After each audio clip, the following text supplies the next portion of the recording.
In the beginning, anything we do requires tremendous effort, but then after some time, it becomes automatic.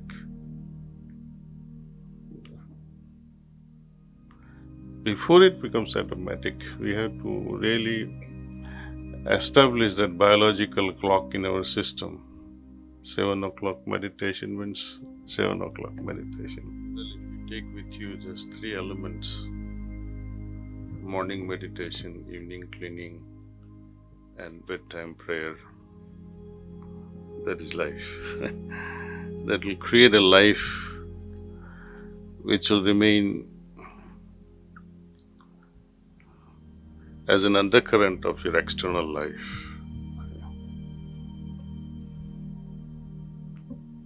Yeah, externally, you may do anything you like, whatever, all kinds of stuff we do in life. But as long as we maintain these inner currents, inner life, Sheikh Elayat Khan, God bless him, he's written a lovely book. I highly recommend you, Inayat Khan's Inner Life. He was a pioneer Sufi from India, born in Baroda, and then later on traveled to Europe and then US and spread the message of the East. Very powerful message, and it tells you all about how our inner life should be. External, we all have a different colorful life, but the inner, the changeless one, which should be pure and simple, which is common to all of us. Purity and simplicity is common to all of us. That should be the force driving our life. And once we are able to balance between the inner and outer life, then you have mastered the life. And having mastered the life, what Hindus say, that you don't return back because you have not failed in your exams. Otherwise, you have to keep repeating your life until you master your life. So these three things are very important to me, and you have to somehow make it a strong habit. And you see how it affects others who are associated with us, especially our spouse, our children, our immediate relatives and friends. It creates an ambience in the house, in our homes. And children, I think, they absorb different vibrations from us. They absorb what we have. Whatever we have, they absorb unconsciously too. You may not speak much, but your presence, your body language, your inner feelings, and many things that we don't feel also, they feel that what we are going through or what we might be going through later.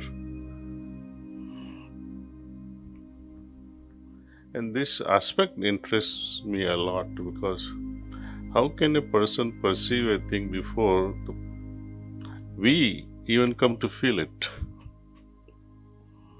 Somebody else feels, oh, he is compressed from inside, he's so tensed, but you're not aware of it as yet until it explodes within you. But if the inner garden is calm, peaceful, fragrant,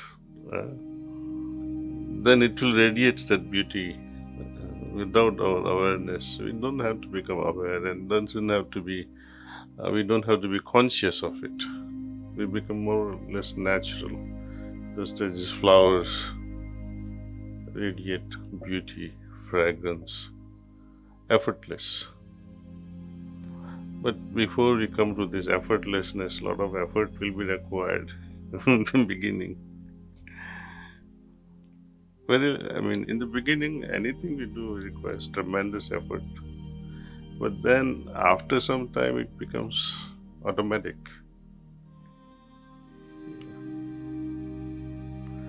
Before it becomes automatic, we have to really establish that biological clock in our system.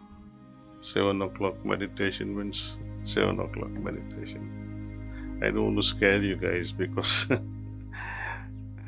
some of you say, "What is this?"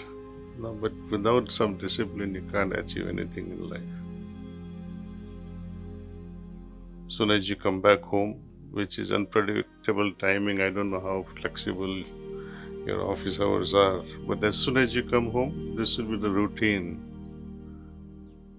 Do the cleaning, evening cleaning. I give you a small example from my life, The days I don't do my cleaning in the evening, I feel very uneasy. It's like, you haven't taken bath for 10 days, and how you would feel? Like that, I would feel that my mind will remain foggy, unclear. But moment you finish this cleaning and you bring about that inner, some level of purity inside, it's then worth mingling with family members. Otherwise, you say, "What am I doing?" When we sit for cleaning, you make a sankalp that may all these complexities and impurities that I have collected during that time get evaporated from my system to the backside, and that's it. And towards the end, make another sankalpa, having felt the purity within, that my whole body has become a holy place now, worth. So, worth for the Lord to descend in the heart. It becomes so pure inside. And then mingle with family members. It takes hardly 20 minutes. It's worth our time, I think. You deserve, our family deserves that much from us, that we mingle with them with that level of consciousness. And before we retire finally to bed, scan the activities. Many a times, unfinished tasks, they come to our minds, or something that you have made boo-boo. I shouldn't have done it, and it happened. These two things remain very striking, highlighted in our mind just before we go to sleep. We often remember such unfinished tasks. So entertain them and see how we can improve them next time. Even good things that we have done, see how we can make it better. And bringing that higher consciousness, or the Lord, or the God, or Allah Mia, whatever you like to address to. Please forgive me for what I have done unknowingly. I will not repeat again. That's all.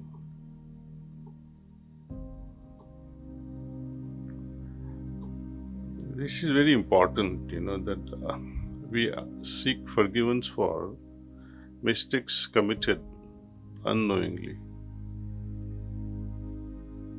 Knowingly, even God cannot forgive us. So don't ask for it. Because you did it yourself knowingly. You are the culprit. And how are you going to undo it?